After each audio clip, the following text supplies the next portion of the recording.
Be comfortable in my room.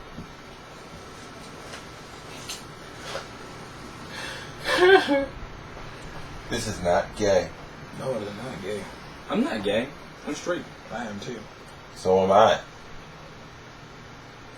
Fuck. So everybody, this one over here has a girlfriend. Now, if you remember Terrence from our former Gang of Them videos, you know how he has a problem with men, and the exception of men. No, he really has a problem with men. So, because you're gonna do the happen like every he month. has not been in season 3 of the Gang of Them, and so y'all have not seen him for over a year. He has a girlfriend. That's what happened in the year. He has a girlfriend. Well, if you're wondering about this girl, her name I won't disclose to you, but I've known her since pre-K. We went to elementary school together. We went to high school together. We've been buddies ever since my senior year of college, which just started. And we've been talking on and off. We've been talking to each other sporadically over the summertime. And during the summertime, she confessed she had feelings for me. And him being Terrence is just with her because she had feelings for him because of the publicity. The sex is hot. As I said in my previous vlogs and stuff, I think we should support everybody. You know, because actually, you know what? We have this little gay thing at our school, and basically, what was he saying? How like this has been going on for like ever now, and just they were saying how like everybody's jumping on this bandwagon to join the cause of gay suicides. This has been going on for like ever, so I don't know why now it's being such a big old deal. Well, I mean, let me ask y'all this: do you think the same publicity would have happened if the guy who jumped off the bridge was black? I'm just asking. Okay, it's. I don't want to make this a race issue. If you go, okay. Because then the NAACP. A lot of viewers watch my previous 2 videos, my original suicide video and my response to the comment on my suicide video. I'm gonna say this. Yes, it has been happening forever. So what's racism? Okay, but there is a point that we have to get this under control because we can't have people just dying every day, because they're afraid to be who they are or they're afraid to live their life. It's unfair. It's unfair that a lot of us people get to live lives because we are able to stand up or bully other people or step over other people or whatever. It's unfair that we get to live that way, and people who are less fortunate to have our voice, you know, should not be allowed to. Now, I don't agree with committing suicide. I think thinking that you're going to kill yourself is dumb. I think that's stupid. It comes off borderline selfish in a way. Yeah, in a way. And for me, it's in my religion. I'm a bunny. Kind of, sort of, not to.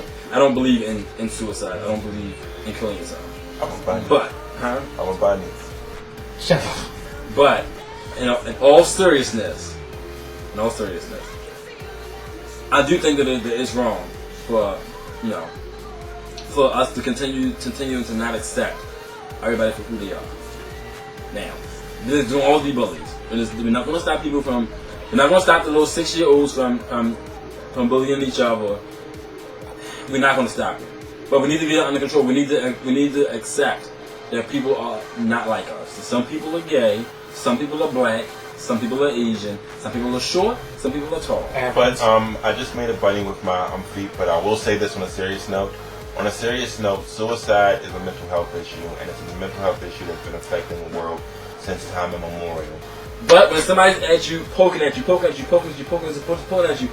going to do one or two things.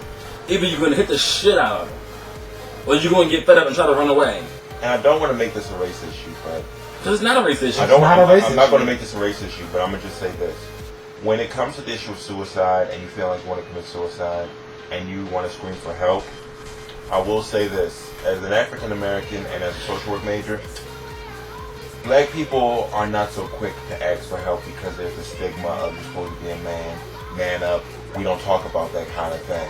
But a Caucasian, they feel like they're going crazy and losing their mind. But see, they will run to the quickest clinician. No, because if you look at all the stories and stuff, that's like, could he have asked for help? No one, none of them, black, white, or whatever, are asking for help. And so who? Because it's become a cyber issue. It's all on the internet. Once again, in the little group thing that we had, now bullying has gotten a lot worse because now you got all the internet, the Facebooks and whatever. So like you think you're okay when you go home and you're away from all the bullying. You log on to your Facebook or whatever, and it's there again. So it's just like, who can you turn to? You know? And there's the problem is you spending money on organizations that don't work. Or hotlines that nobody calls. Nobody knows. Some people, I will say, some people don't know that they exist. They don't even know what hotline they are. I can't, off the top of my head, recite any hotline number that Baltimore City has for youth who are struggling with bullying or whatever. Shepherd Fry. No, there's the Baltimore crisis. I don't know any number off the top of my head. Look. And being a black gay male, I should know the number. I don't know. I don't see signs.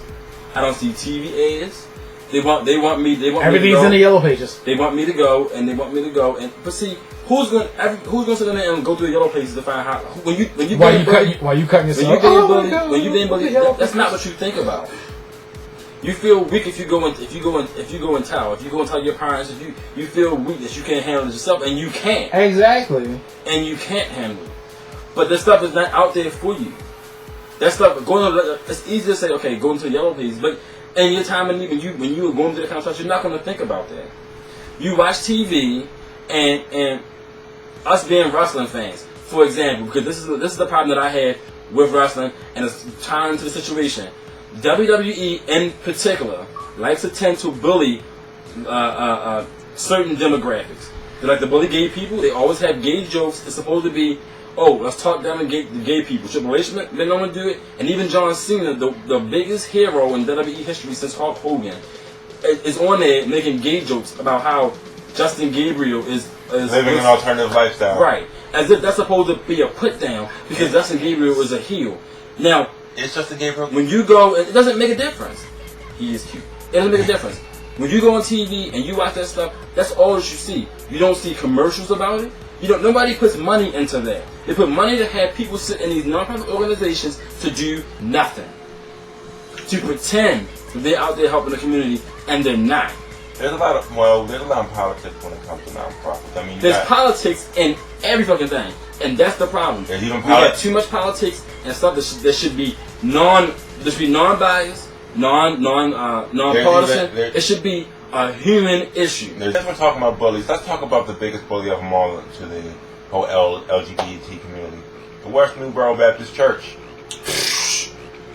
Cheryl Falk Roper, God hates fags. You know, the people that carry signs at soldiers' funerals. They'll even hate the followers. That's not even gay.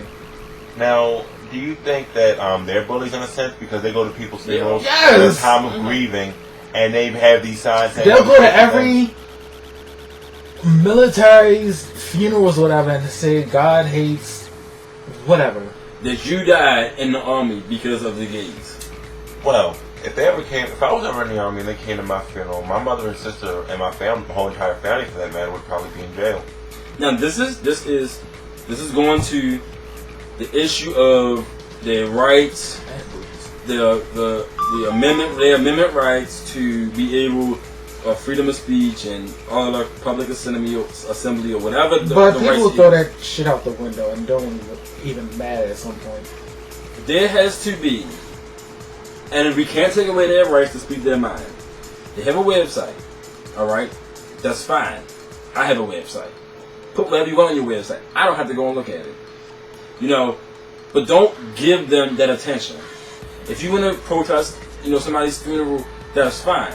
But you got to keep in mind, you are not allowed to slander anybody's name. And that's basically what it is. They are slandering these people. A guy dies in the army and he's not gay. He might not even like gay people, but yet his funeral gets picketed. The fight that he fought for this country, is tarnished because these people decide that, oh well, if we protest, that's going to help make people stop. They're going to get the message that God hates fags, and we are going to be punished for it. Okay, if you think that your message is going to make God take you to heaven, that's wonderful. But you're not going to change the world. You're wasting your time. You're wasting your money. You're wasting your And efforts. they do it with such anger too, which don't even help much. I thought that Christianity was about love and peace. Okay, now you can put the stop button. Bye. Bye.